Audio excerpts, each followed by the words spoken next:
Okay, In Defense of Ska will begin in just a moment. But first, I just want to say thank you for listening to the podcast. It means so much to us. And if you enjoy the podcast, tell your friends about it.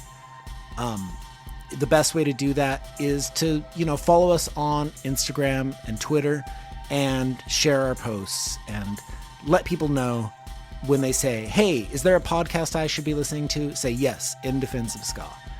Go on to wherever you get podcasts from and subscribe to the podcast. Leave a 5-star review. Let people know that you support In Defense of Ska, that you defend ska. Thanks.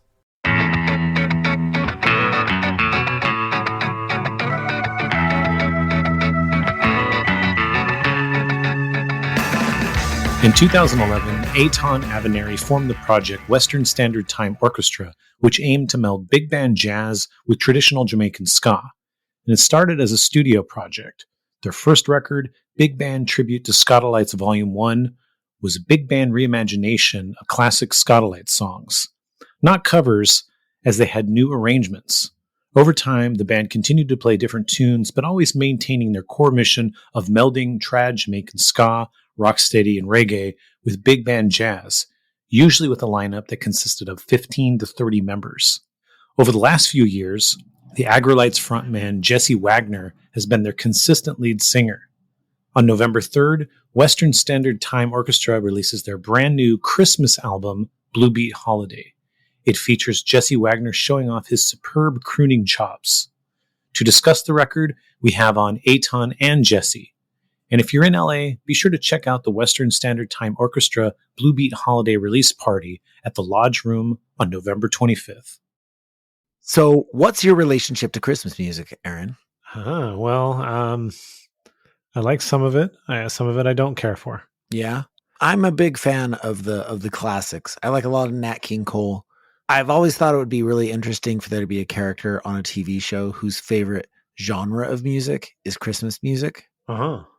And then around Christmas time, they get really angry because they're like, oh, all these Johnny-come-latelys jumping on my scene. And then their favorite day of the year is the day after Christmas when all the Christmas music goes on sale. And they're like, oh, I just picked up all these great albums for a bargain. Why are you talking about Christmas music anyways? Well, because we talked to a band that put out a Christmas record. Oh, yeah? Is that band called Western Standard Time Orchestra? They sure are. And they have a crooner of a vocalist who I did not know could croon. When we were talking about having you guys on the show, I think the very first question that popped in my head when I was thinking about Western Standard Time Orchestra is that you guys tour, and you guys have been touring a lot lately. So how many people are you guys touring with at this point? What would you say, Eitan, about 15 to 20? 15 to 20 people. Okay. Well, the band size is the same, usually between 15 and 18 people with Jesse singing. But depending on the budget and the size of the stage and all the logistics, how many shows we're doing that weekend or something, we might fly out just a few of us or 5 of us or 10 of us. We just played Mexico City about 2 or 3 weeks ago, and we flew out half the band, so about 10 of us. Yeah. Okay. But you do sometimes do tours with 15 to 20 people? When we did Europe, we were all traveling together in 2 Sprinter vans. That was challenging and expensive. Yeah, I bet. But we've streamlined it a little bit more. The more we've done shows in different bigger cities, where we have people that have already played with us, it's much easier to just have at least some of the guys from that particular city, like San Francisco or Denver, San Diego, those kinds of places, Seattle, Portland, those cities we've played in before. So we have guys that have played with us, and it's easy to just get some local guys too to help out. Oh, okay. So you might just slot people in. Yeah. Flying, especially now after COVID, the flight prices have gone way up, and it's impossible to, get a $2,000 or $3,000 guarantee and then $4,000-5,000 in flights doesn't make any sense. Yeah. Well, when you're splitting up the band between two Sprinter vans, how do you choose who's going to be in which van? Who can get along the best, I guess. Yeah. Like I mean, is it like rhythm section in one van, horns in the other, or is it partiers in one and not partiers in the other? I guess with a band this big, there's not cliques, but there's like a combo of like 2 or 3 people that are like, I don't mind rooming with this guy, or hang out with him, snoring next to me for the next 8 hours while we're driving. So yeah, it just kind of organically happens. We don't like assign like you're in number 1 and you're number 2. It's just sort of like they figure it out. You're the band leader. Is there anyone else in the band that's sort of like a permanent member, or is everybody but you a impermanent member? Well, the band has changed quite a bit in the last 12 years. We were a studio band at first. The whole concept was just to record these 10 Skatalites songs in a big band format. So it was mainly me, Brian Wallace, and Brian Dixon kind of spearheading it. And then we just, over time, people either had families or moved on, started, bigger touring bands, started families, had children. So things kind of organically just shifted. But Tom Cook from the Debonaires has been there since the first recording session. He just played our last show. So he recorded on this album. So there are people that have stuck around, but just kind of logistically, different stories for different people. But we do have people, come back and join the band again. But yeah, different stories for different people.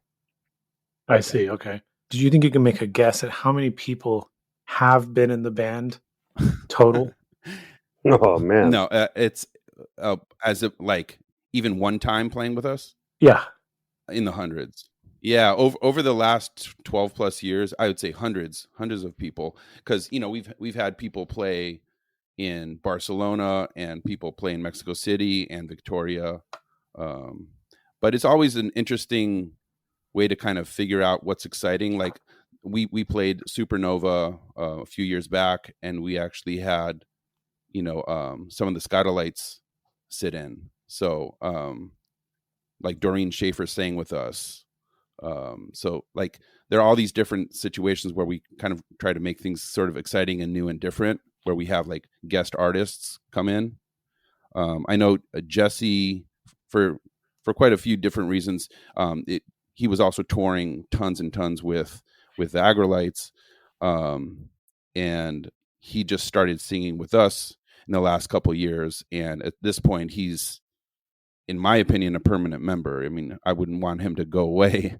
But we're all adults, and we all make decisions on what's important to us and what we want to do.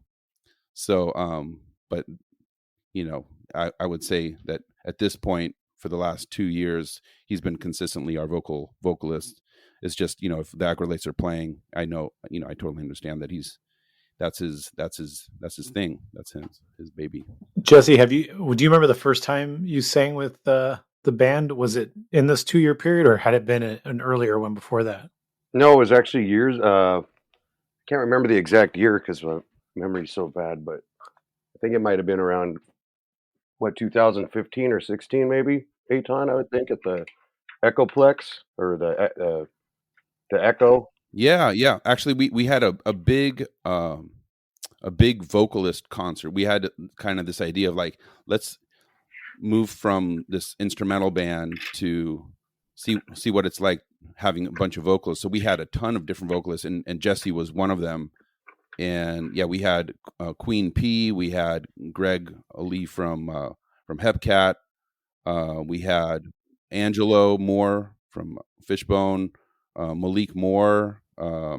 We had tons of different artists. Chris Murray, Colin Giles. Yeah. Everybody. It was a cool big party. It was super fun. So that was the first time I performed with them. I think that was even 2014 even. Okay, is that long ago then? Yeah. But haven't done anything since, I don't think, until recently now, like you said, the last couple of years. It's been a lot of fun.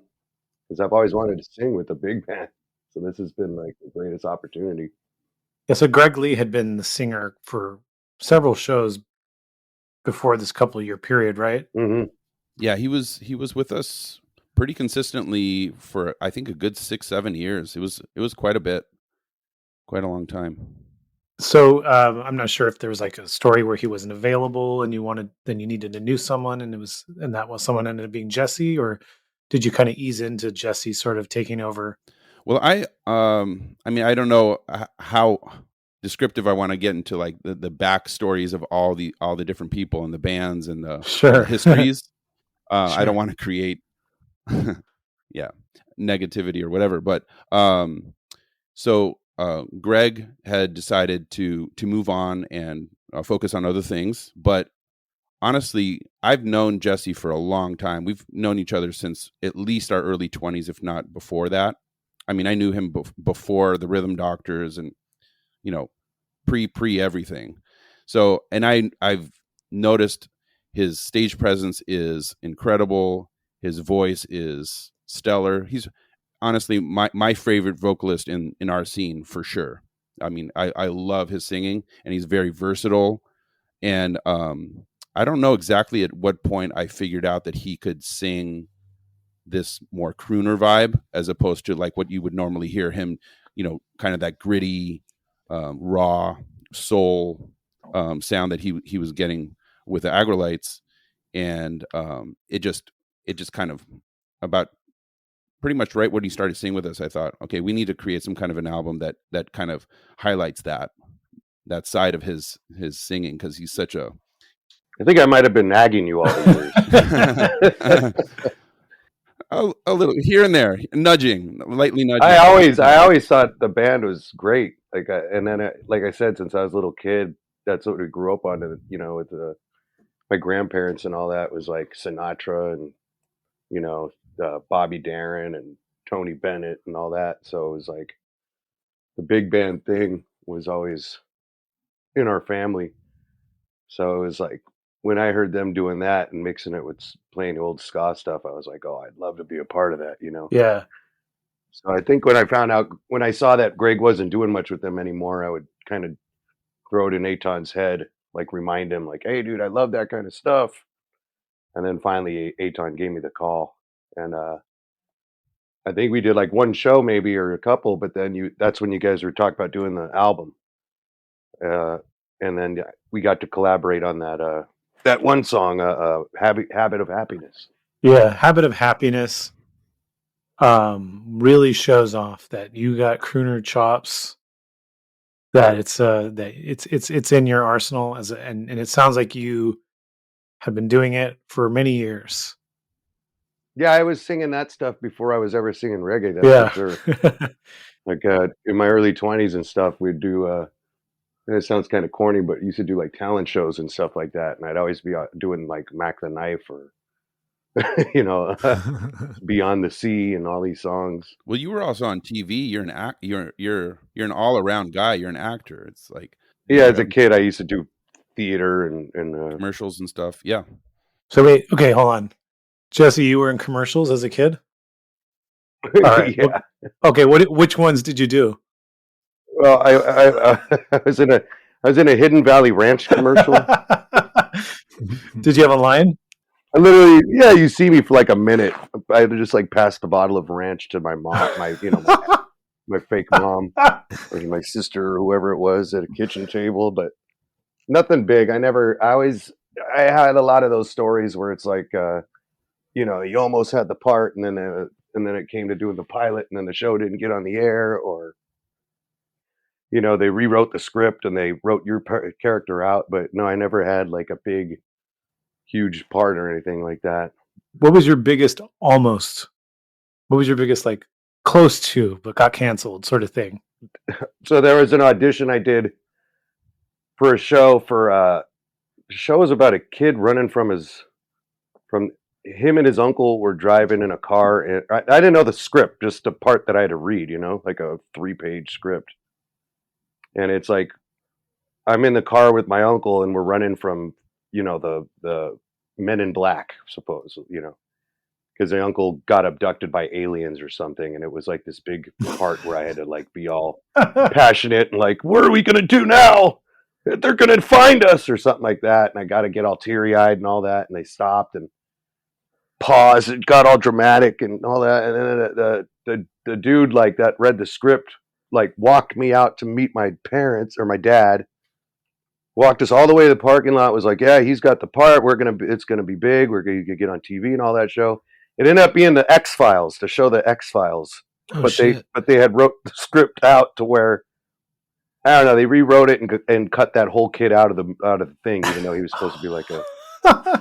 There's also some kind of TV show that was going to be like a Doogie Howser MD kind of a thing, where I was like the Vinny Delapino like friend that lived down the street that would come in through the window, and like Eddie Haskell or something, Yeah. And the kid's character's name was Lefty, and they called him the reason why his character's name was Lefty was because he was born with a crooked dick. I'm not making this up. This was like actually in the script. Like there was going to be probably an episode where the jokes around about him having a crooked dick and his name being Lefty, Wow. But yeah, it was like this Eddie Haskell character. I don't even remember the name of the show. I don't even know if the show had a name, like anything to it even, but that got all the way into like production where they were gonna film it, and it was gonna get on TV, and it was getting down to doing the pilot, and then now last minute it's like the whole thing got canceled. Sorry, but yeah, you could have been Lefty. Could have been Lefty, man. Oh my god! Was Elijah Wood's understudy in a certain thing, but he ended up having it. But if he were to die, I was second one up from him. the good son with him and Macaulay Culkin, from what I was told by the agent back in the day. But it's like just one of those kind of things, man. I could have been Frodo, but you know what? I'd rather be Western Standard Time. Hell yeah. Yeah. Frodo's pretty cool though. I definitely I mean, hearing your story with this music, I understand now. But yeah, when I heard Habit of Happiness, it totally blew my mind how comfortable you were in this style. Because, like Eitan already said, it's like, we know you from this gritty voice, and you're so good at the gritty voice. Ah, thanks. A lot of cigarettes and alcohol. And soul. And a lot of soul. Yeah. The Agrolites are such this tight, not a super big, not a lot of members, rhythmically very like in sync and tight. Yeah. What's it like for you to front that band versus Western Standard Time, which is a totally different thing?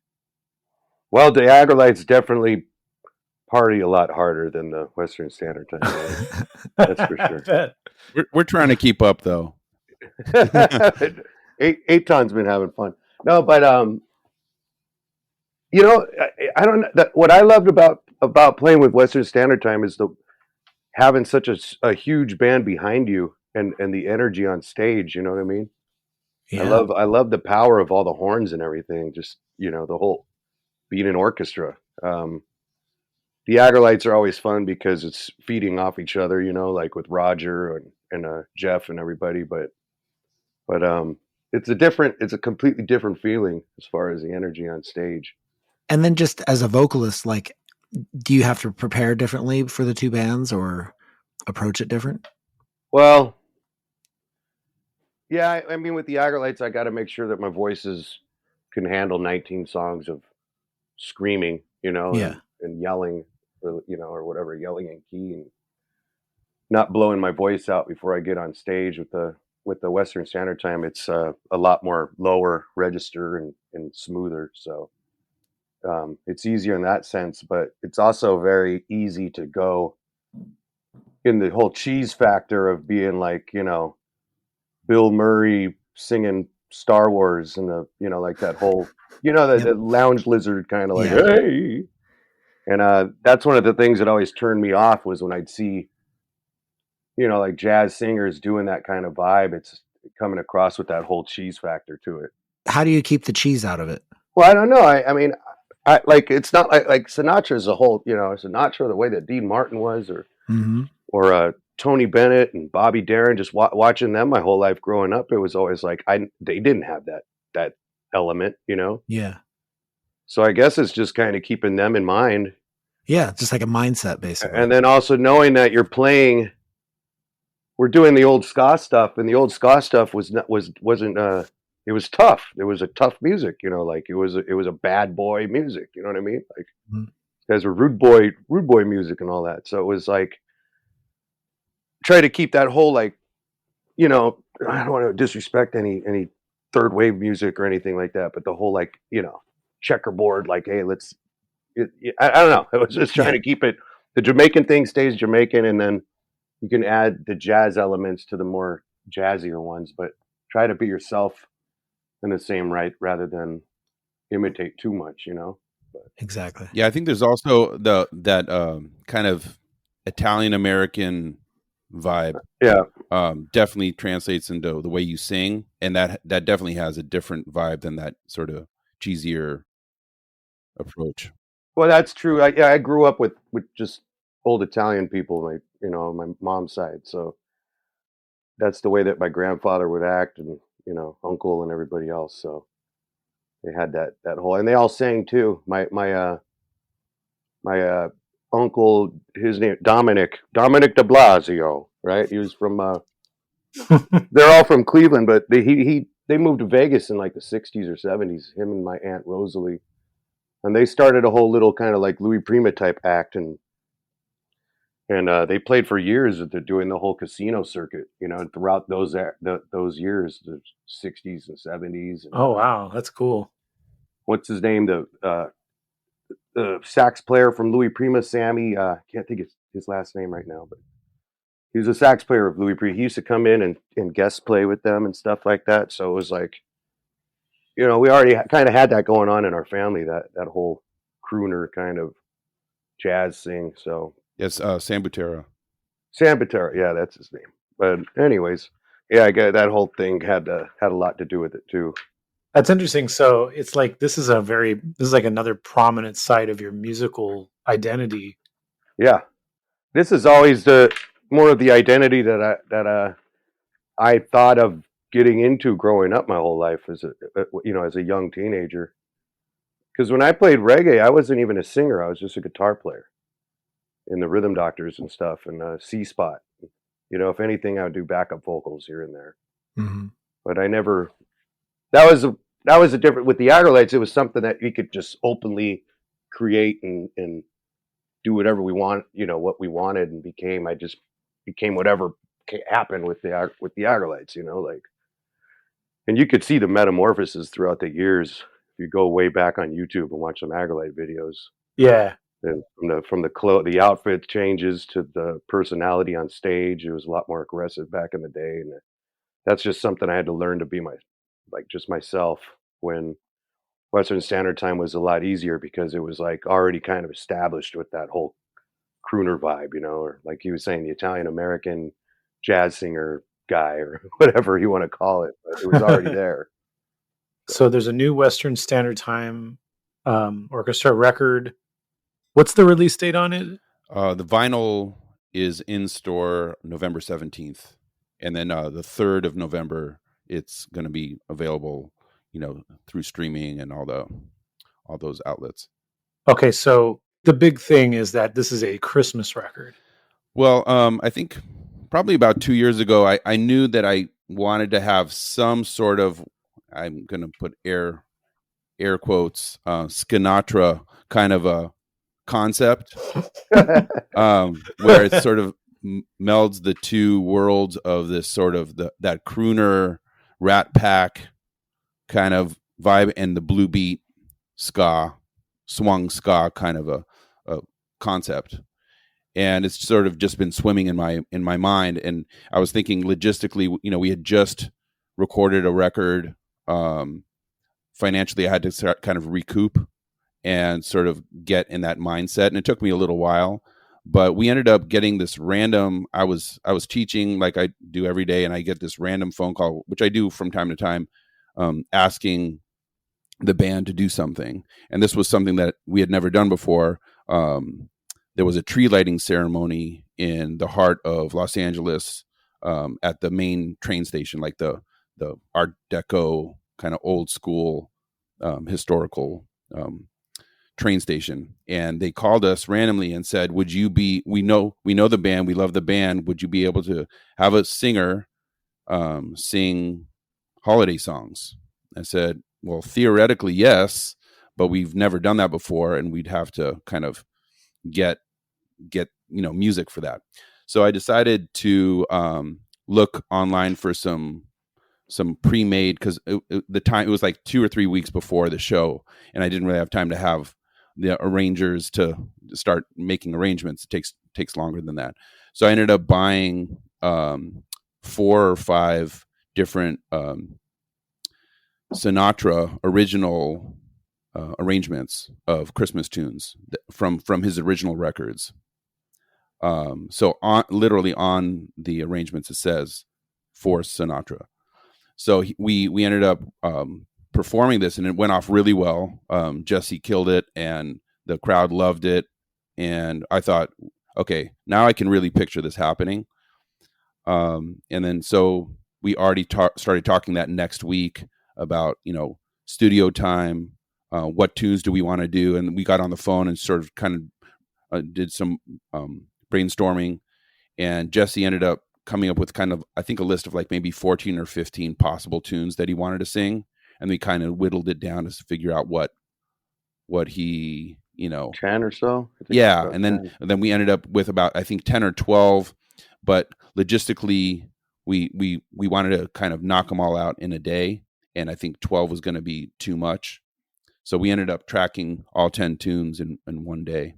Well, can you speak a little bit to how you chose songs and what you were going for vibe wise, maybe a little deeper than just Sinatra-esque Christmas, if there was something. Yeah, I mean, I can speak to it, but honestly, Jesse and I were kind of 50-50 on that. It wasn't like me saying this is what we need to do, but I think the Sinatra ones, we were kind of like, okay, those are going to happen, but we have about another 6 to 8 songs to figure out what else we want to do.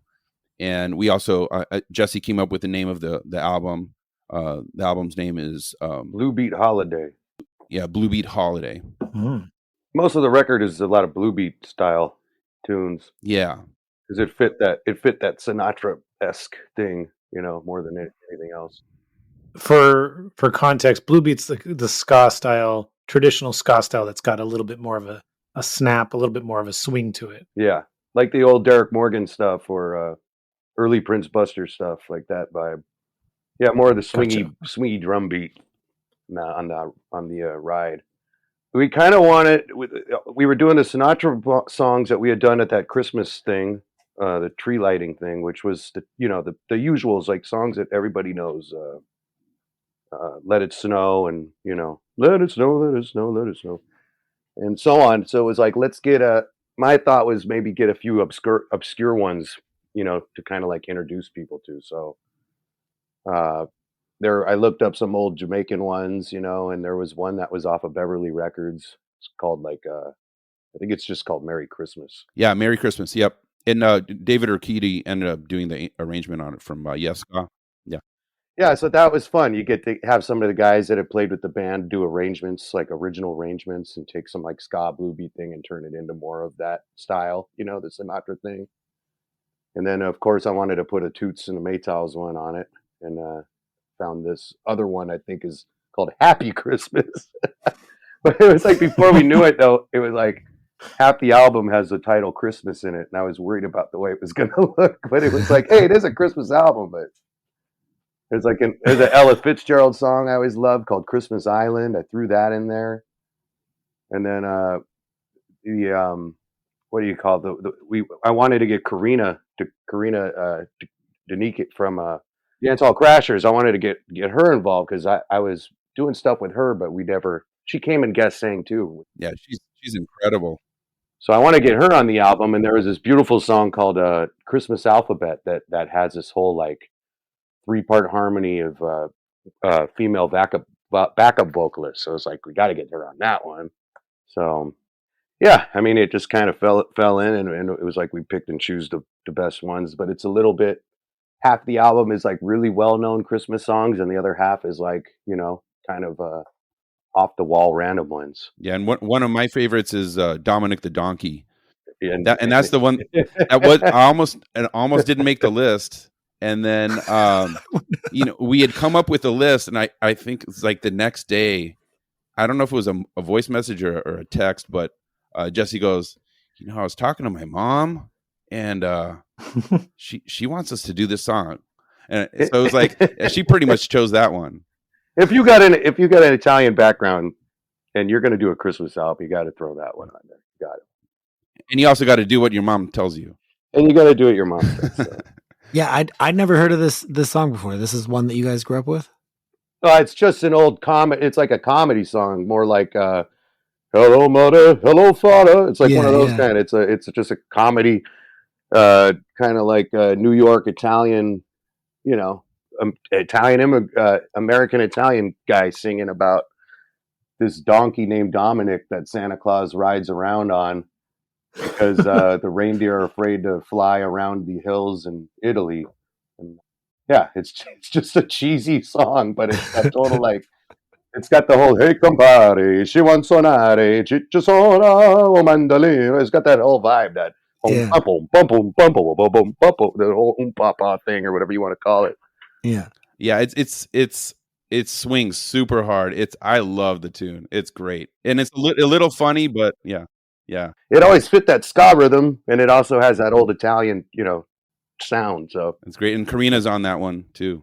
Yeah. Yep, she's singing backups on that, and then she also sings with me on the Toots and the Maytals one, "Happy Christmas." Yeah, she added a lot. Yeah. Yeah. And we're actually gonna we're airing this a week before we're gonna go actually, and we're shooting a video. We're shooting a video for that tune, so that's gonna come out too. Yeah, we're shooting a video for Dominic the Donkey, and it's going to be pretty cool. But we're not going to tell you what it's in there, but it's going to be good. Have you already cast the donkey? We got our buddy. So it's a friend of the Agrolites. He's like our tour manager / day-to-day manager / merch guy. Like, he just handles everything for us. His name is Tony, and he's this amazing young guy. He's probably 31 years old, I think. He's just a lot younger, but the kid's like solid. And probably in the last 23 years of playing with the Agrolites, he's probably the one guy that I've said, like, over the years, I could depend on the most as far as handling things and making sure he's on top of stuff. I don't need to make sure he's on top of anything. He's on top of it. But he's got all these different outlets. He shoots videos. He does this. He does that. So. Yeah, and we're working on some cameos too for the album, and all of it. This is his brainchild. He came up with all the concepts, and he's handling it all. Yeah, when he gets into something, he really gets into it, and he does a great job. So he did a Long Beach Dub All Stars video not that long ago that came out. The song's called Preacher, and I got to be a guest in that video. So when Eitan was looking around for somebody to make a video, I was like, dude, Tony's a guy, because not only will he just direct it and film it, he'll find the location, he'll find the costumes, he'll come up with the idea, he'll come up with the script. Like, Tony's going to handle everything. So that's what he's doing right now. He's in the process of putting together the whole thing, and yeah, he's already got the donkey casted. I think it's going to be two people playing the donkey, probably, because you need a front end and a back end. Yeah, you need a horse's ass. Yeah, who's going to play the big ass? I don't know. So, okay, Christmas music. I have a Christmas music discussion I want to have. A podcast I like to listen to called Switched on Pop. I listened to this episode they did recently where they were talking about this idea of what makes a good new Christmas music, because a lot of people sort of depend on old Christmas music, and it's very hard for new Christmas records to sort of break into the Christmas music canon and kind of have longevity, because there's people sort of like just continue to listen to the old stuff. Well, I don't know. Honestly, I think that would be what this album is going to be, because it's there's no originals on it, and they're all covers of old stuff. So your guys' thinking on this too is because that's what people want. They want the old stuff. You're giving them the old stuff, but it's got a little twist to it. It's ska. Well, I think it's like Eitan said. He always wanted to do that Sinatra thing, like he was saying, And then when we did the Christmas thing, it made sense. So it's like, if it ain't broke, don't fix it, or whatever. Yeah, our band is also throwback music. So even the first concept of us reimagining.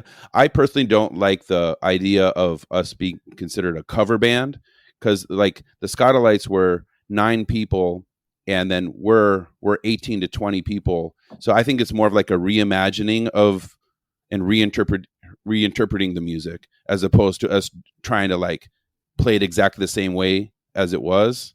And I think this is more of a concept album in that it's not just like a Christmas album, but it's sort of like as if Sinatra flew to Jamaica to create an album back in the 50s. Sort of that concept of like, this has never really been done in this way, where there's like a blue beat album that does Christmas music. Or and some of the stuff is also, it's rock steady. It's actually a good mix. I think that's one of the beauties of the choices that Jesse and I made, was let's not make this all, well-known tunes, but also not all the same tempo and not all the same feel. Like, when you hear blue beat holiday, you think, okay, well, all 10 tunes are going to be blue beat tunes, but we've got, slower tunes. We've got actually a few tunes that have full string section, like, cellos and violas and violins, like, there's a lot of variety in there. So, and I think it's the kind of thing that people that love Jamaican music or reggae or ska or Christmas will all kind of find something positive in the recording. So it's not just going to please just the purists that want to listen to old Sinatra tunes. They're going to be like, oh, this is fresh. I think it's definitely an album that people are going to enjoy listening to outside of just the holidays. Mm-hmm. I think it's something that you can people, even though every single song is a Christmas song, I think it's something that people enjoy a lot more than just playing around the holiday itself. Yeah, there's this kind of common ground. Like, I'm thinking of my wife's family, who's from the East Coast, and her parents love that old style Sinatra stuff. So they would listen to that. They would listen to the recording because it sounds similar to that. But then also, both of her brothers are huge ska fans that love, all third wave, all kinds of ska, and they would love it from the ska standpoint too. So I think people can find, like, in the same living room, everybody listening to the record will get something out of it, not just the people that like the old school stuff, but kind of a new approach to it. I want to touch on, you were talking about the initial concept of the band being reimagining Skatalites songs. Can you kind of explain a little bit your thought process back then in 2011, why you wanted to reimagine Skatalites songs in this capacity? Well, I'd been playing traditional ska in LA since I was, it was in the mid to late 90s. So I'd been sort of steeped in that whole tradition in traditional ska, the Jamaican ska. And so I'd been playing that week in and week out for years and years with the Allentons and Kingston 10. And I did a lot of backup recordings with Jesse, Prince Buster, and I listened to all those people.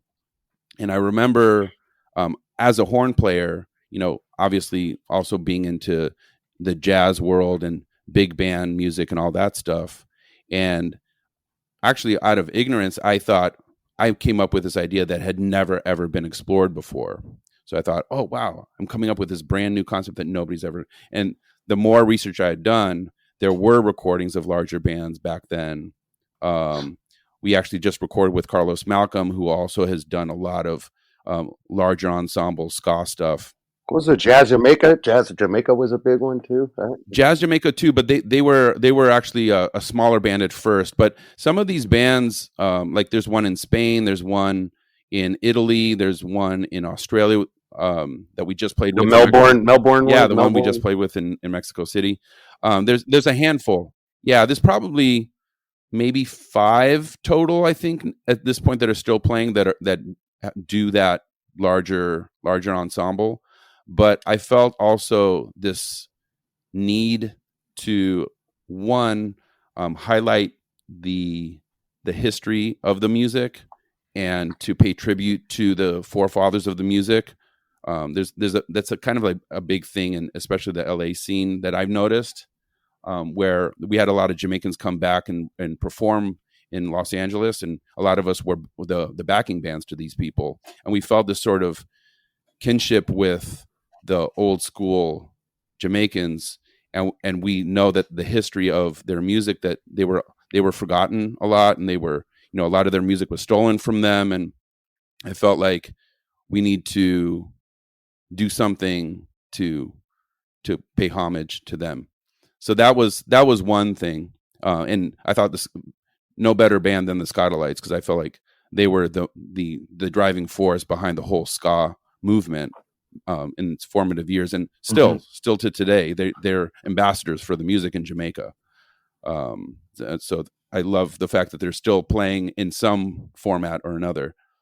But then also from a musician standpoint, I felt like we had this poo-poo thing about, ska, that's not real music, or it's not legitimate music, and it's just a bunch of high schoolers learning how to play trumpets and trombones badly. This kind of like bad association with it from a like a snooty jazz perspective, and then vice versa. There's this sort of snooty, like, oh, it's too jazzy, I don't like the jazz, blah blah blah. So kind of from both directions, I felt like there was this like huge rift between the two worlds, and I felt like it was my calling personally to kind of like make people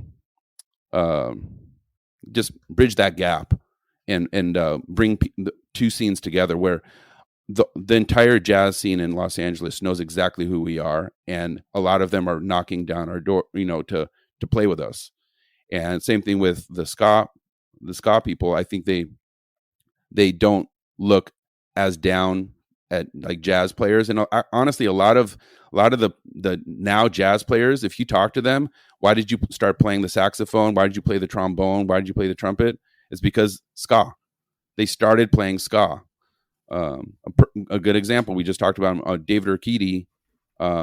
He's an incredible jazz saxophone player, and he came from, I believe, East LA. Played with Yes Ska, which was a really incredible Latin ska band from LA of amazing musicians, and a lot of those guys went on to work in like Ozo Motley and beyond, and get Grammys and all these big things, and they started in the ska scene.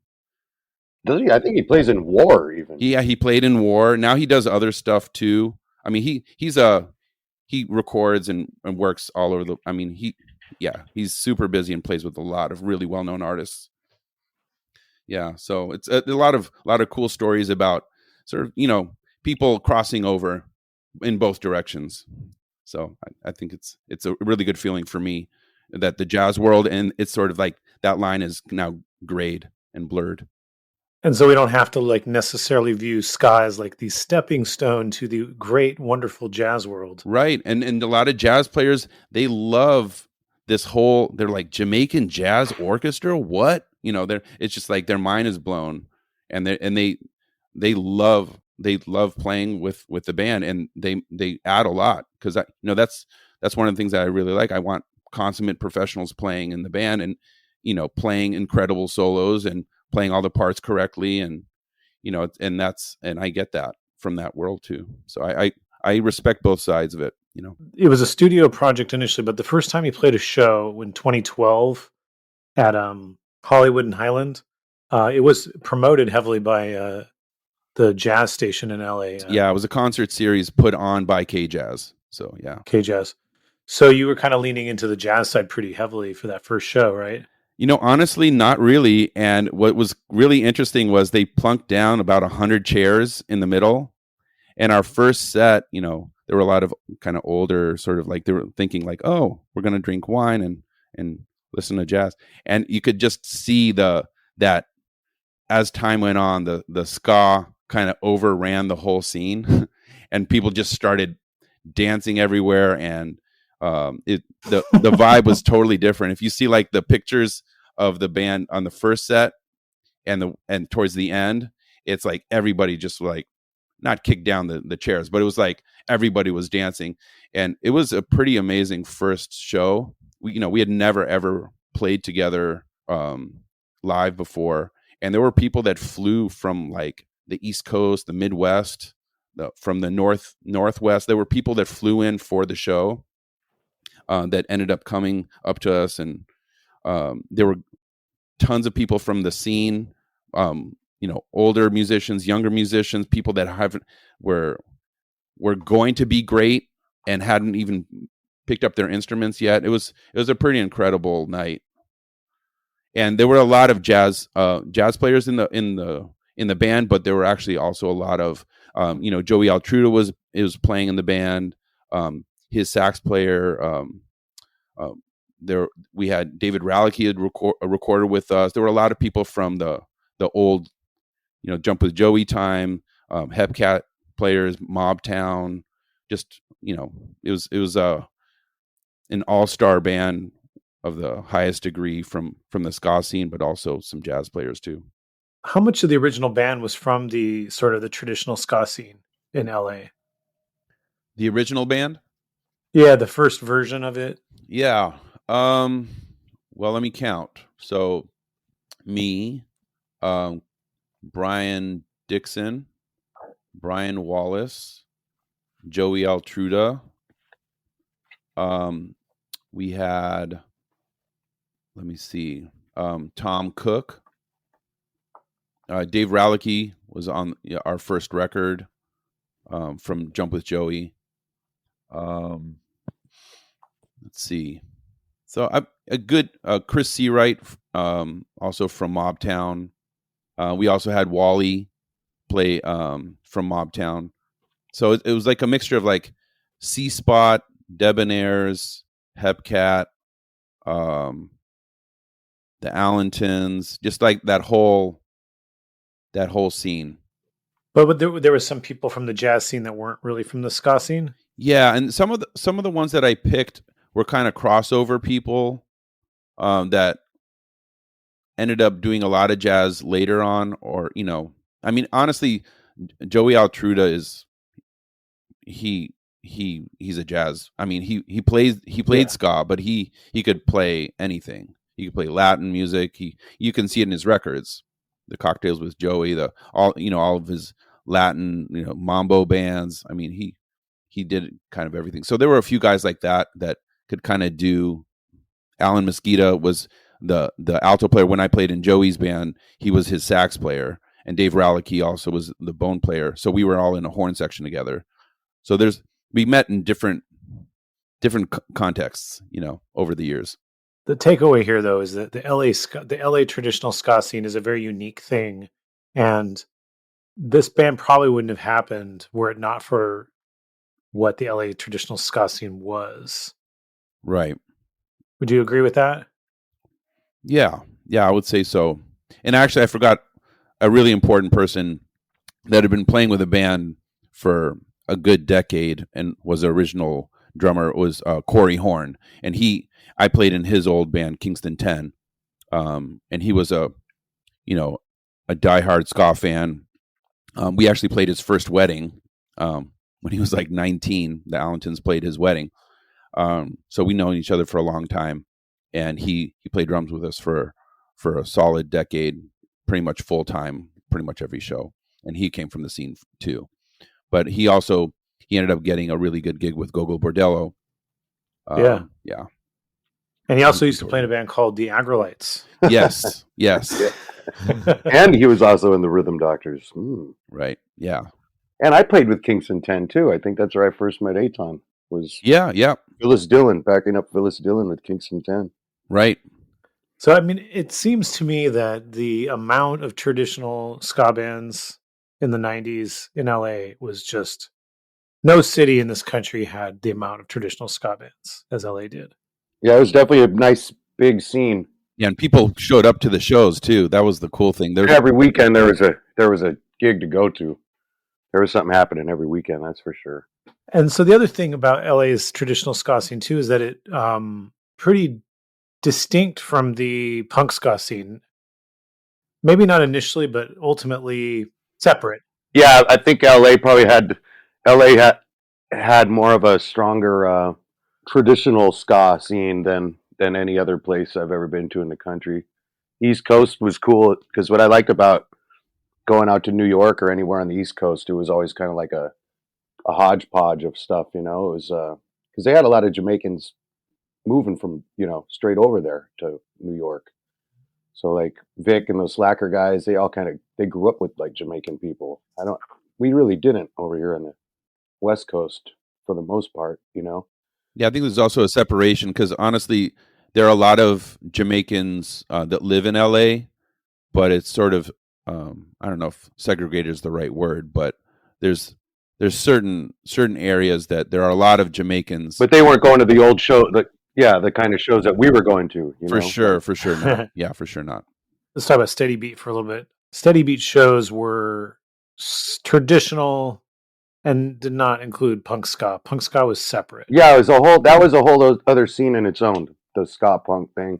Yeah. And the Steady Beat thing is just like you said, yeah, it was its own scene, its own like subgenre, or it's not, and it was really LA that was doing that the most. And that was thanks to people like Lewis and all that. Like he would have a gig at least once a month at the Whiskey A Go Go. That would be just all old bands like emulating the old ska or the old rocksteady stuff. So yeah, what do you remember about those shows? Like I've seen pictures and like people dress pretty cool, I think. Yeah, what I remember was it was a lot like that's where you went that was where the skinheads were, and you saw Rude Boys back then and mods and all that stuff, like flight jackets and patches and pins, and people with the 60s attire, Vespas, Lambrettas. It was still like a big thing. You don't really see that. Like we just did that the thing we just saw you at, the Virginia, the Supernova, right? Last weekend, Agrolites did it, and I might have seen 3 skinheads the whole time that I was there that weekend. I just don't see it anymore. Really, I don't see that. It's still out there. It's definitely still out there, but it's not like it was in the early 2000s, late 90s. It was like that was like a big scene out in LA at least. But that's what I remember was you'd see. It was mostly that would be it. It'd be like Rude Boys and skinheads and a mod here and there, but there'll also be a lot of brawls. And there was a lot of fights. Yeah, there was a lot of that stuff going on. It was the Carson Skins, and it was a lot of yeah.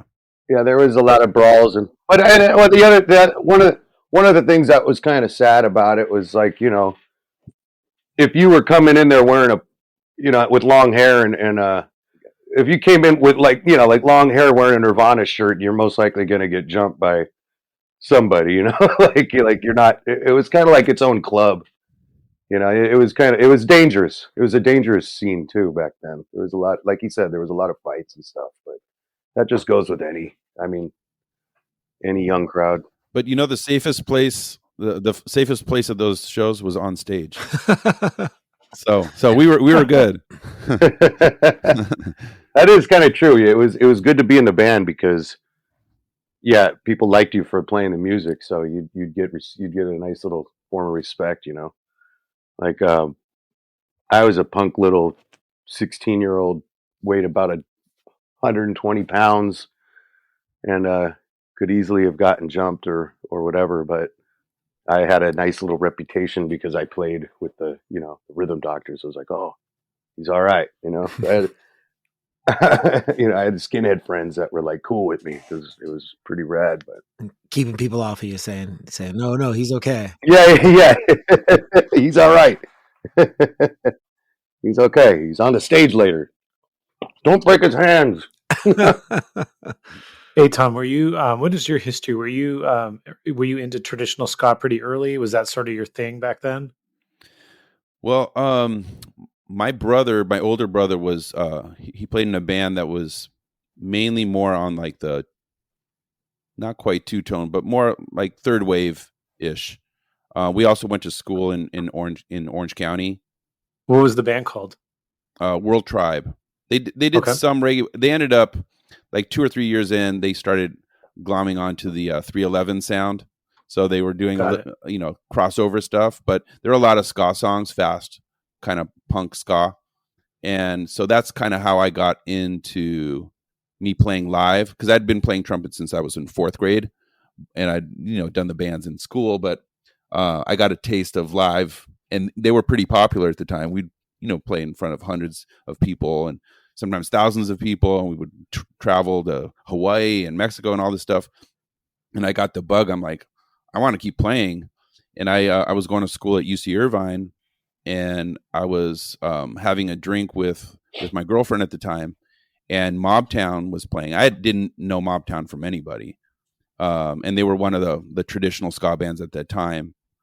And they came in there to the Anthill Pub, and like usually you'd have like really bad bands, maybe a 4-piece, whatever, bad rock band or whatever. So we would always like go out to the outdoor part, just like go drink and not listen to the music. But they came in there with like a 10+ piece ska band, and I was just jaw open the whole night. I was like, what is happening? They had 2 trumpets, and it was just amazing. They had a like a steel pan player. It was a very, very cool band. So I stuck around the whole time. My girlfriend went home. She's like, I'm going to go home. And so I stuck around and ended up talking with the trumpet player, Robert. And I was like, what is this music? They're like, this is ska. And I'm like, no, that's not the ska I know. And he goes, well, this is Jamaican ska. I'm like, what's that? I didn't even know what that was. So they kind of like schooled me into kind of like looking into it all. And I said, here's my, and this was way before cell phones or anything.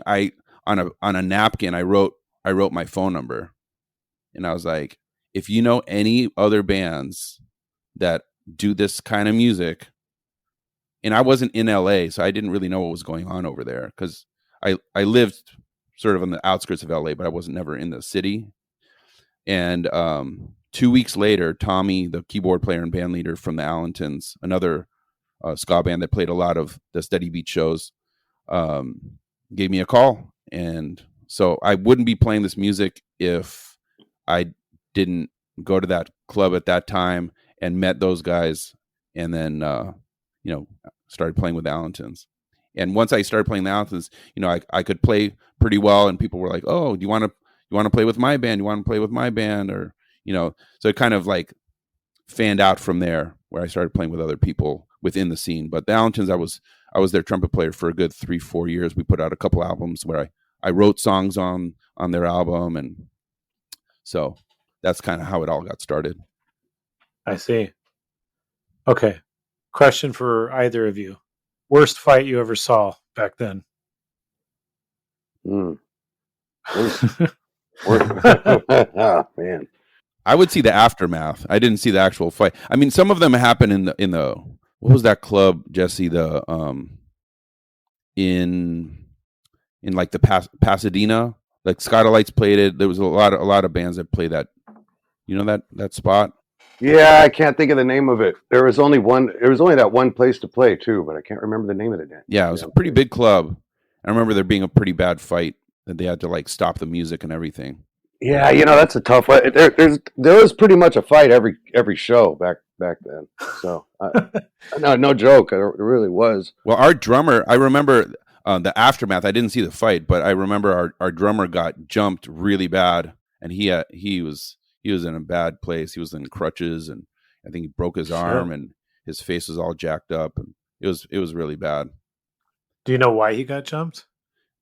From what he told me, because he's gotten jumped more than once, and he was also a skinhead, that he was saying that it was like a mistaken identity. Oh, they thought he was somebody else, probably. That's what he told me, but I don't know. He messed around with a lot of girls. He might have been flirty with some guy's girl and not known it, or something like that. That's what I think. Who knows? All right.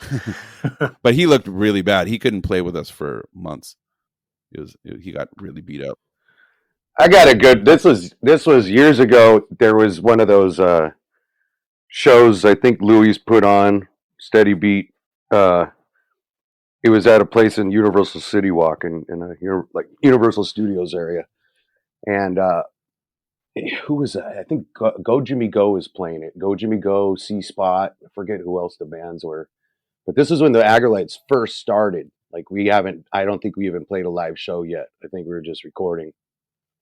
And Brian Dixon, our old guitar player, had asked Lewis if we could get up. I think he was the one that asked. Somebody asked. It could have been Jay Bonner or Roger or somebody, but I was like, can we get up and just do like 2 songs, just to kind of show, like say, hey, we're a band, introduce ourselves or whatever. So he was fine with it. So we borrowed Go Jimmy Go's gear and we get up on stage and we do 2 songs, and some drunk guy comes up onto the stage and thinks it's open mic night and starts singing it, like getting in the microphone and all that, right? And Brian, who's playing Go Jimmy Go's guitar, which is this like hollow body, electric guitar, and he does a little like waist, like he bumps him with his butt, like a hip bump. Could kind of kick him off the mic. Mm-hmm. And the guy he's so drunk that he ends up falling on his back and like hits the floor pretty hard. So he gets up and starts charging after Brian, and no hesitation, Brian takes the guitar off and bashes him over the head with it. Bashes the dude over the head. The audience goes wild. Everybody's like in shock that this dude just got a guitar cracked over his head. Meanwhile, this is the introduction of the Agrolites, like the first time we're ever playing a concert. Oh, dude. So yeah, the cops came and everything. Luckily, we all got out of there. Ended up getting like banned from the place, and then there was this thing called there was like one of those ska like chat board rooms back in those days. Yeah, like a message board. Yeah, like a message board or whatever. Like those, I forget what those were called, but I think it was Ska A Go Go or something. But it was like Lawless. That was Lawless's, right? Yeah. Was it Lawless? Yeah, I think then it was Ska A Go Go, but I think that's what it was called. But it was like, you went on there and it was like, yeah, the word got out that the Agrolites are this like aggro mean band, and don't mess with them. The guitar player beat the dude over the head with his guitar, and Go Jimmy Go is totally nice about them breaking the guitar. Like they were like, well, they're Hawaiian, everybody from Hawaii is nice. They're like the most nicest, like, yeah, cool. Anyways, but yeah, the reputation we got after that was like, oh no, bad boys. Like, none of us were bad. None of us were like fought or anything. Like, but it was kind of like, any news is good news kind of thing. Like, all right, yeah. Yeah. So what you're saying is this fight was good for the band. Yeah, it was like years went by and people would still we do interviews and people would still bring it up. Like, is it true that your guitar player smashed a guy over the head and it's Hollywood? It's like, yeah, it's true, man. You don't mess with him. He's a badass.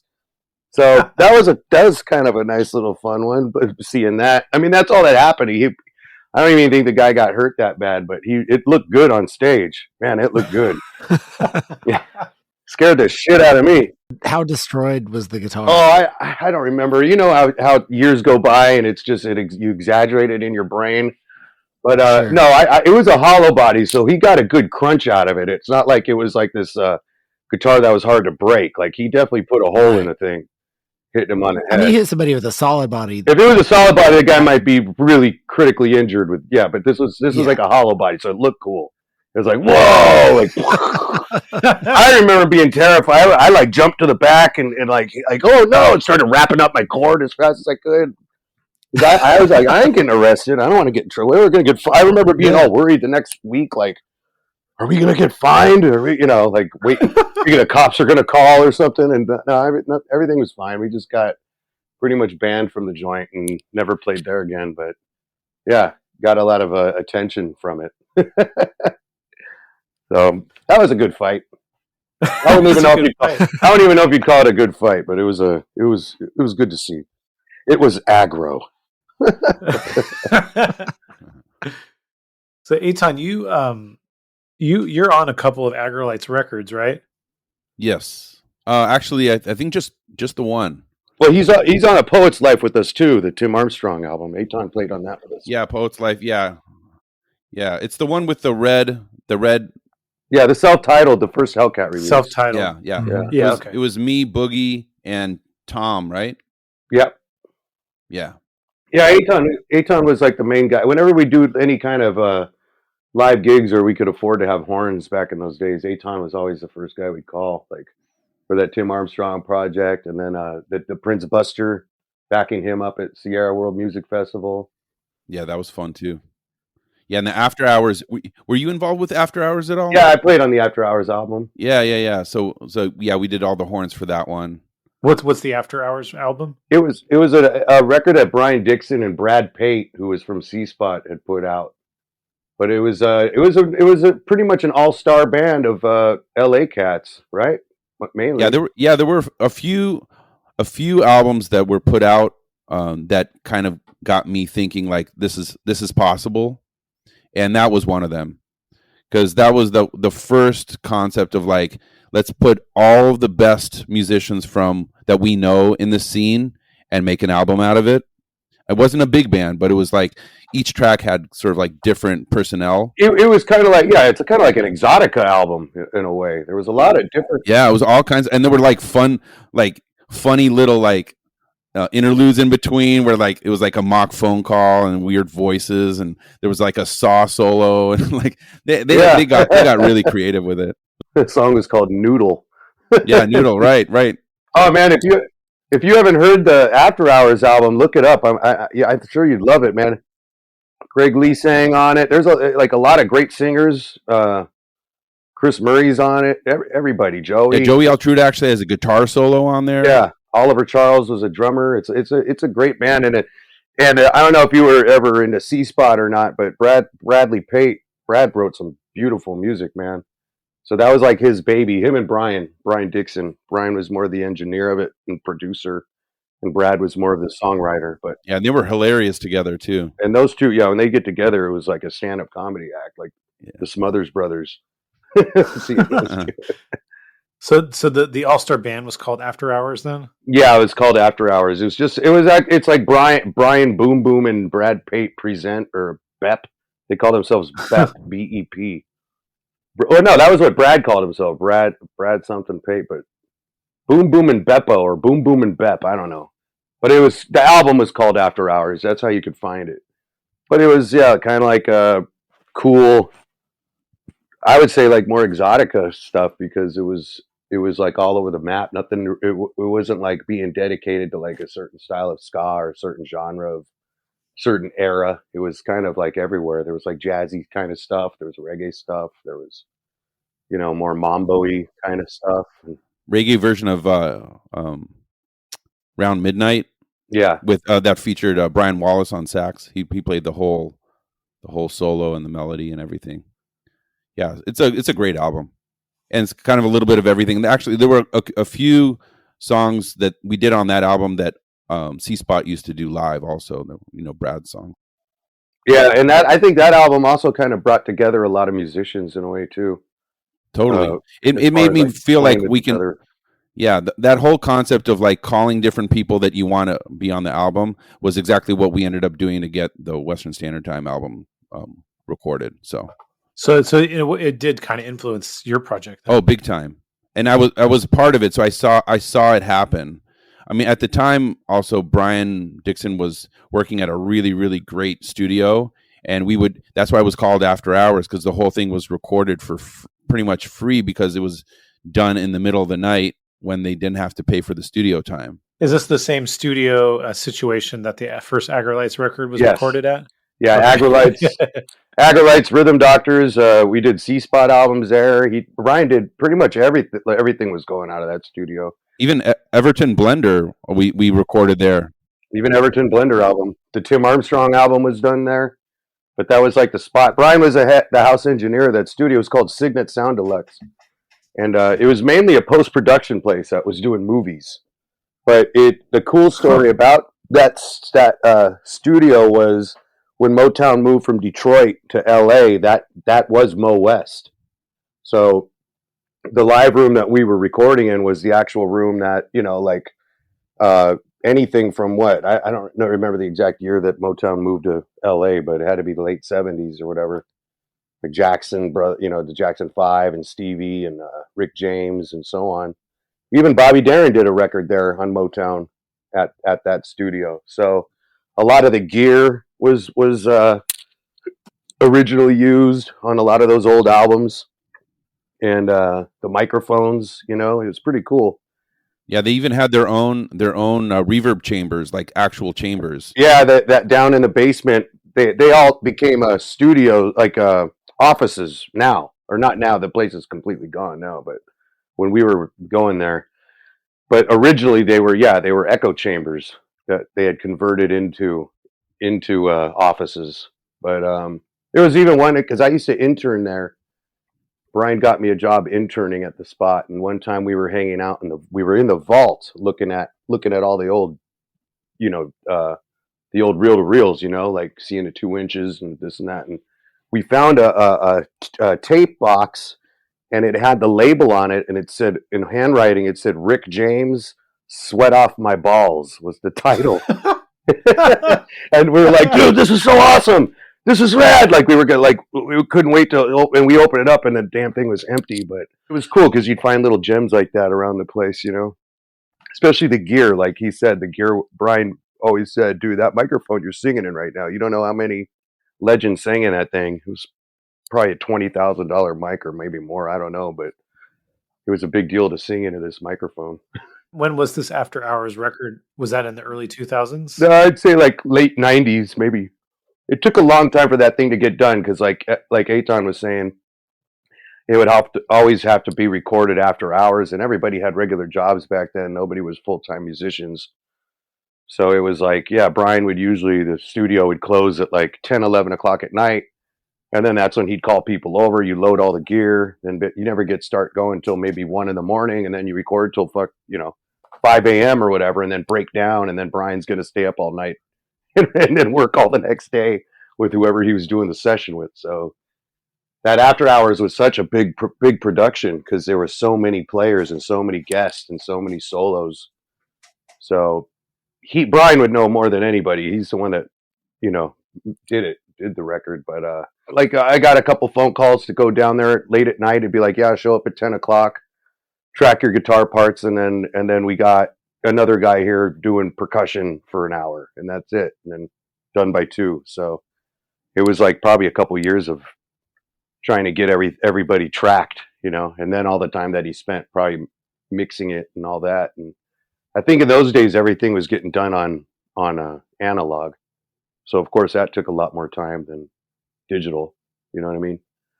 Mm-hmm. So, but yeah, that I'd say like maybe that was like probably 99, 2000, somewhere around there, because it was in between Rhythm Doctors and Agrolites when he recorded that record.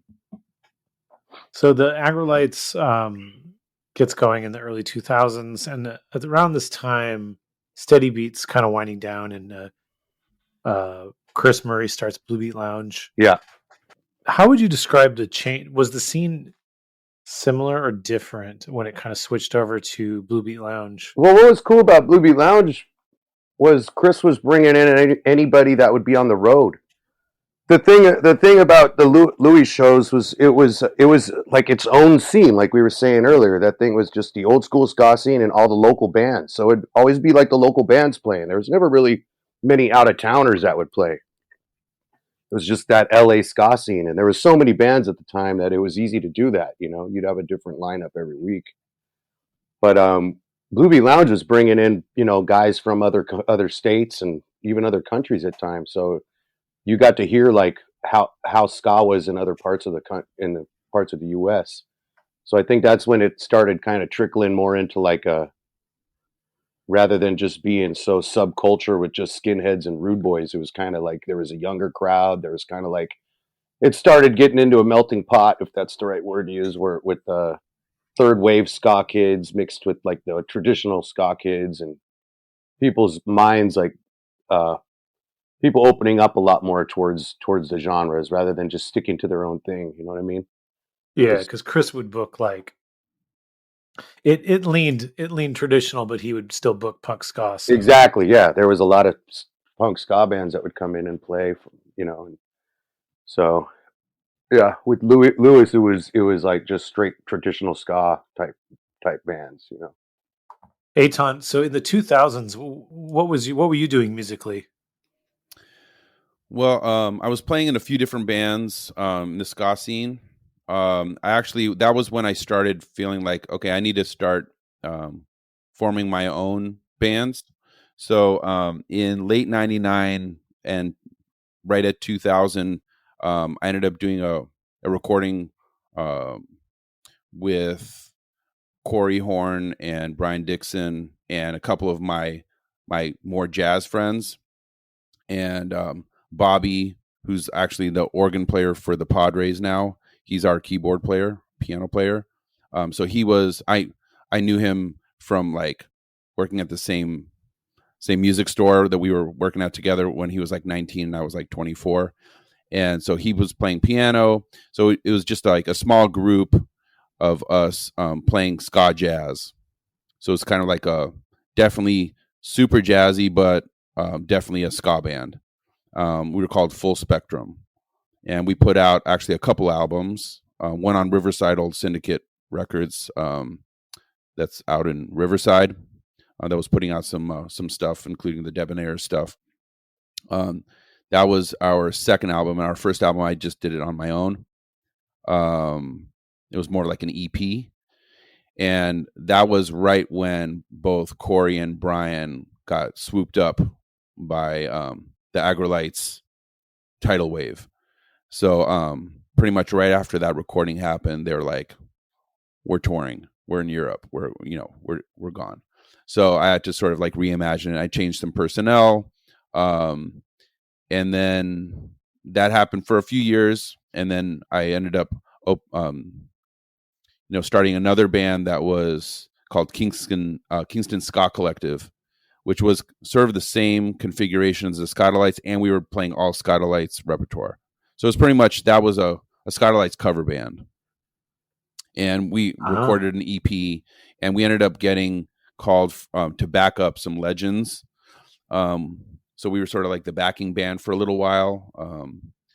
So that was sort of our niche. Well, who did you back up? We were, I was involved with Derek Morgan, and then also trombone player, man from Warika. What's his name? Oh, Rico Rodriguez. Rico Rodriguez. So Rico, we backed up, and there were also some vocalists. There was like a big thing at the Music Box, a big show where like Alton Ellis and Dennis Al Capone and just a bunch of older Jamaican legends. Was a big show that they put on there, and we had to we backed up a few different people. I'm trying to remember. They weren't like the top bill names, but Dennis Al Capone, and I ended up also doing horns with other bands. So I backed up a few different artists on that show. So yeah, and then that's where sort of like the Western Standard Time concept came, which was the same idea as the Kingston Ska Collective, but as a big band. And I ended up, getting big band arrangements, and then that whole concept ended up blossoming. What just stepping back to the backing up the bands before Western Standard, what was that experience like for you to do that? Was it an educational experience? Were you nervous to back these artists? A little nervous.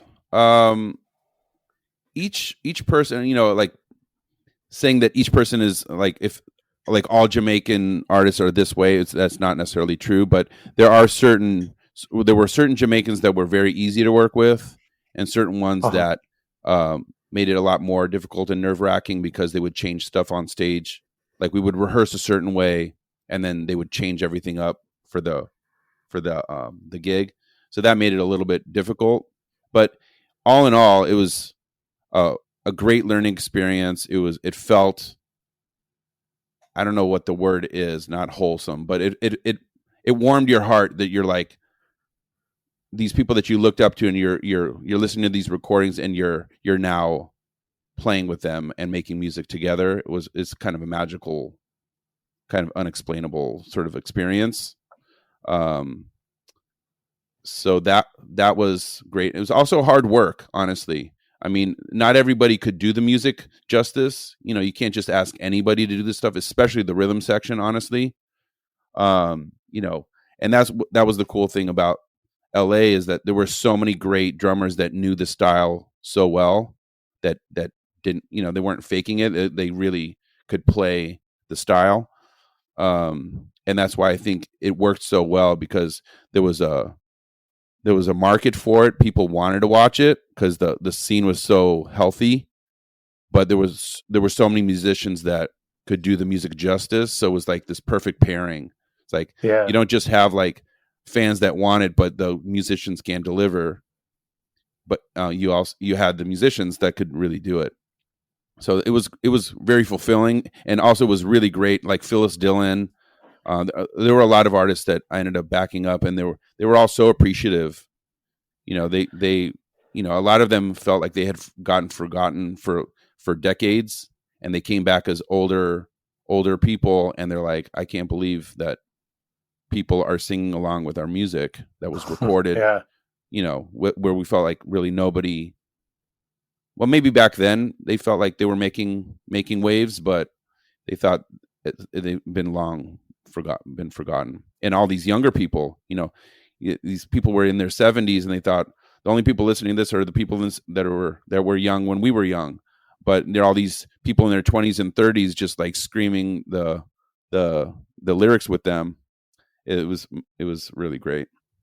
Western Standard Time, if I understand correctly, you started the band with Benny Goblin? Benny Goldman. Benny Goldman, sorry. Yeah.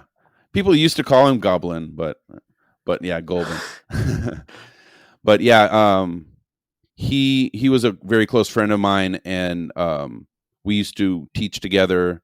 We used to play music together, and he was the person that I went up to and said, can you take these 10 songs, these 10 recordings, and turn them into big band arrangements? And so we ended up doing that together. So he was an extreme. This was before the band was even a thing. This is probably a good 6 months to a year before I'd even talked to Brian Dixon and Brian Wallace. I was sitting on these physical copies of the arrangements and didn't really know what to do with them. And then that's when I ended up talking with what I call the Bryans. That's when it really took off. They were like the catalysts that made it all happen. Yeah. So if you're okay talking about it, so Benny died, right, in a car crash in 2016? Yes. Now the band was kind of your guys' band from the 2011 to 2016, right? No, I don't think he really. The way we talked about it was, he said, I would love to do the arrangements, but have me play lead alto in the band. And I said, sure. He was a great saxophone player too. He wasn't just an arranger. So I said, absolutely, I would love to have you in the band. So it wasn't necessarily his band, but it was an important part of the band. I would say that it was more me, Brian Dixon, Brian Wallace were essentially producers of the recording, and that recording ended up making us able to perform, live, and make it into like not just a recording project, but an actual band that could tour and perform. I think I read somewhere that there was a debate about whether to continue the band without Benny. Was that the case? I think that was kind of like a fleeting idea, but it quickly changed to, let's see how we can not only continue the band, but use this as sort of a mouthpiece for his musical legacy. Yeah. I felt like it was my duty to continue on and let our music be, something beyond posthumous, something that he can, I think it meant a lot to his family, and it continues being an important part of their healing process, knowing that he his music lives on through the music. Sure. And actually, we had an arrangement with Chris Murray, Chris Murray's tune on our last album, and that so happened to be an older arrangement that Benny did. So he was actually on our most recent album, a good 5 years plus after his death, and we dedicated the album to him. Interesting. That's great. Yeah, it's funny. I'm still tearing up, thinking about it. So it's a very sad story. Yeah, he actually he passed away not only in a car accident, but he was teaching at a school in the heart of the city in the Crenshaw district, and where I also taught.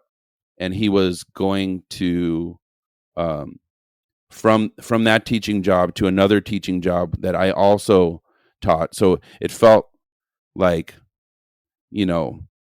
I knew exactly which road he took. I knew exactly the commute. I knew what he experienced in the morning, what he was driving to.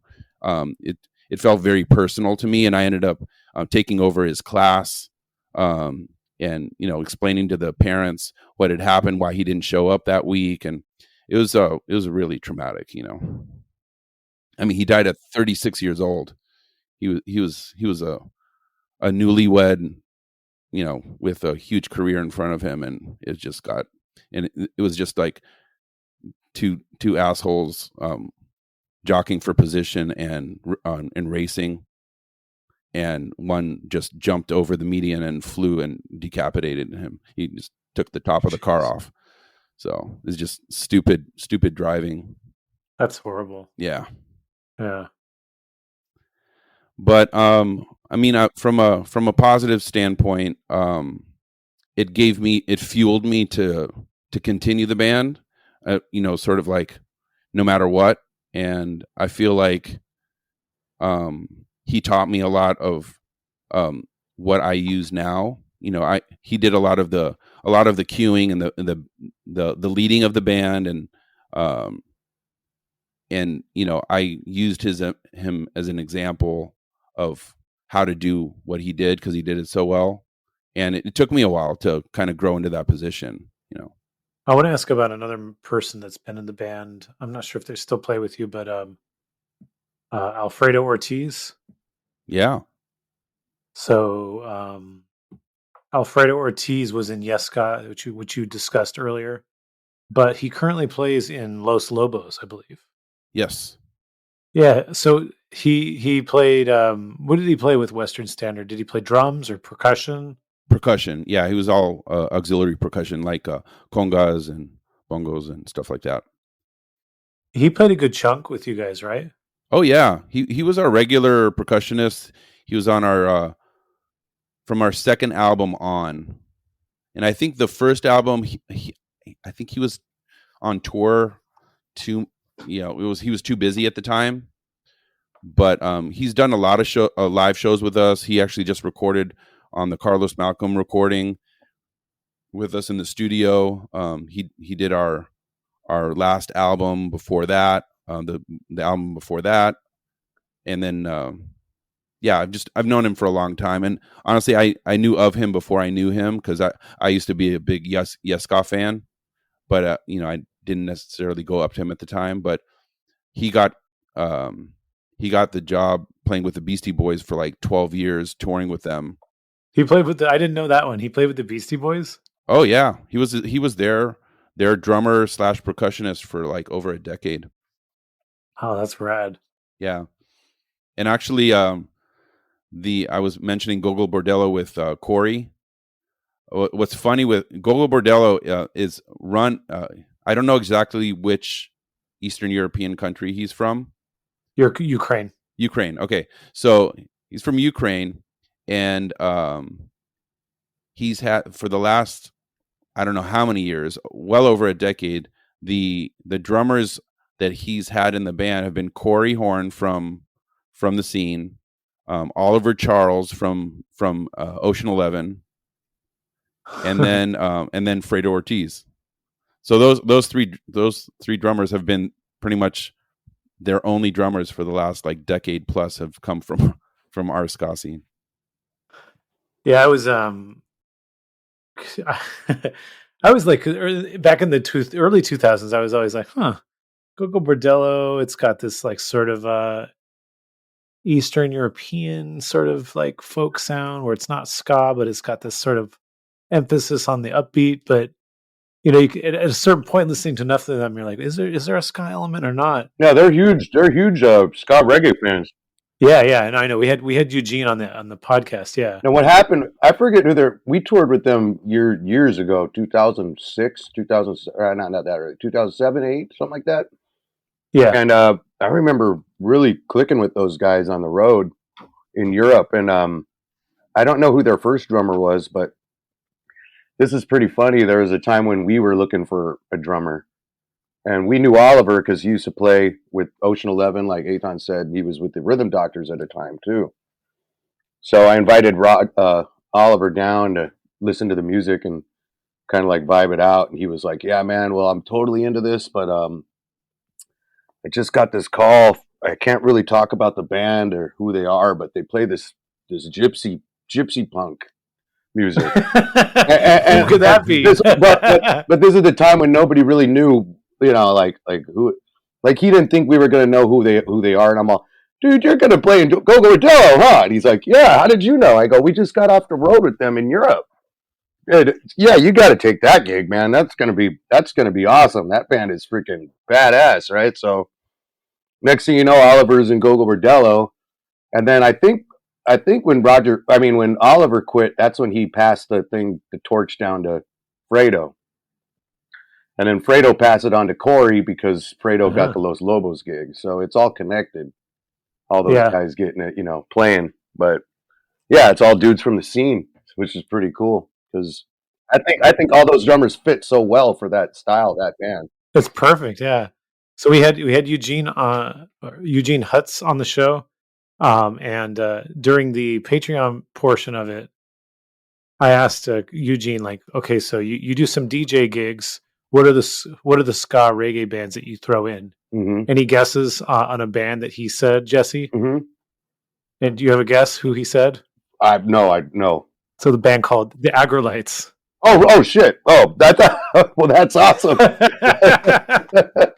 I was thinking like old like a Jamaican reggae or something, or no, that's Agrolites. No, like I said, man, that guy. We played Italy or somewhere with them. I think was our first concert and with them, and I remember him being right there, like on the stage, dancing around just as wild as he does when they play.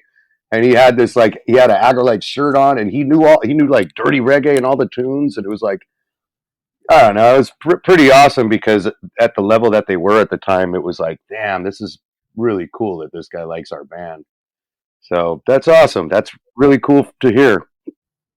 Yeah. Somebody, when we posted that episode, somebody on Twitter, like they shared their Gogo Bordello story, and it cracked me up so much. They said that they saw Gogo Bordello, and they played like a long, a full set, and then they get out. They come back. They didn't call it encore. Like Eugene came out and he with a big bottle of wine and he goes, "After party!" Yeah. And they play like a couple more songs and then leave the stage and they come back and he brings another bottle of wine. "After party!" Yeah, all night. Yeah, I was always seeing him on stage with he'd drink straight out of the bottle too. He had the big bottle of wine on stage. Yeah, no, I had a great group, man. I remember when I first heard of them, I was like, they're blown away by their music. So last question I want to ask about for the regular episode. You mentioned Carlos Malcolm. I wanted to ask about that because you had made a post about it, doing some stuff with him in the studio, but I didn't know specifically. Like, are you able to give us any details on what that is? Yeah, from what I know, I can talk about it. I don't think they're keeping it a secret. So about 4 or 5 years ago, pre-pandemic, his son contacted me and said, we really love what you do, and we feel like you can do our dad's music justice. And we started kind of like getting closer to making it happen. And then, also his book was coming out. He had a book that was being published. And I think it was too overwhelming for them to both put out a book and do this recording. So it kind of just fizzled. And I thought, okay, well, I guess that's just not going to happen. And then about 6 months ago, I got hit up on Facebook Messenger from him again. He goes, "I'm with my dad. We want to make this happen. Can we talk next week about doing a recording?" So we ended up figuring out that it was going to be 5 tunes, and he was going to have the arrangements. And he said, the arrangements are already done. We're good. We're there. You just need to record it. And I thought, okay, great. So about a month before the recording, he sends me the Dropbox, and I open it up, and I'm like, this is made for like 9 people. Like, you contacting me, that's not really us. I mean, I could still do it, but to call that Western Standard Time Ska Orchestra it's a little bit of a stretch. So I said, would you be open to expanding it to a full big band where we can actually record it as us? And he was open to it. So I ended up expanding a few on our own, and then he also worked on it himself. Carlos did, but he lives in Florida, and I think he's an amazing arranger. But he I think used to do a lot by hand. Obviously, most of that stuff was done by hand, and I think the computer part made it a little bit more challenging. But we got it there, and we ended up recording the 5 songs at a studio in Hollywood. Really cool studio. It was the old RCA piano there that like literally like Joplin, and like it was I think from like 19 teens or even earlier until like the 50s or 60s. So like literally everybody played this piano that you could in the sort of the popular world played this piano. So, and then they also had like the old RCA microphones that were like, they had all this like gear there that was super, like you could nerd out on all that stuff. And yeah, we ended up recording a lot of his big hits. Oh, very cool. So you don't know a timeline on that? I don't. We're still in post on that, but my job was to record the stuff and make sure that I had the right personnel. And Fritz from the Steady 45s played drums on that, and a lot of my band filled out the group. But once we were done recording, it's sort of like out of my hands. So I'm not producing it, I'm not mixing it, I'm not really a part of the post part. So I'm hoping. But they're talking about us possibly doing like an album release party in Florida where Carlos lives. When it happens, I'm not sure exactly when that would be, but they're planning on putting it on vinyl. And also Jesse, they're like, do you know a good vocalist? I'm like, Jesse Wagner. Awesome. So yeah, I was happy to get a lot of my friends on the recording too. That's awesome. So I think we're gonna go behind the curtain now, our Patreon, and I want to ask about a different project that you mentioned in an Instagram post a few years ago.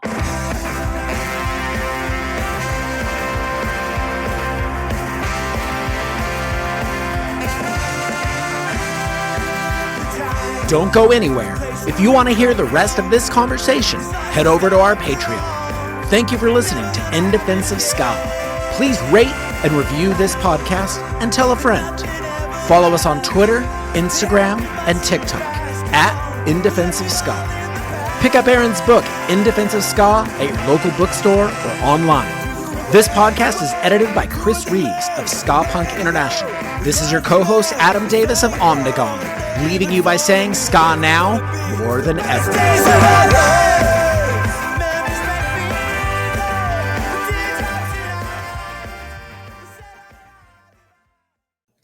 croon.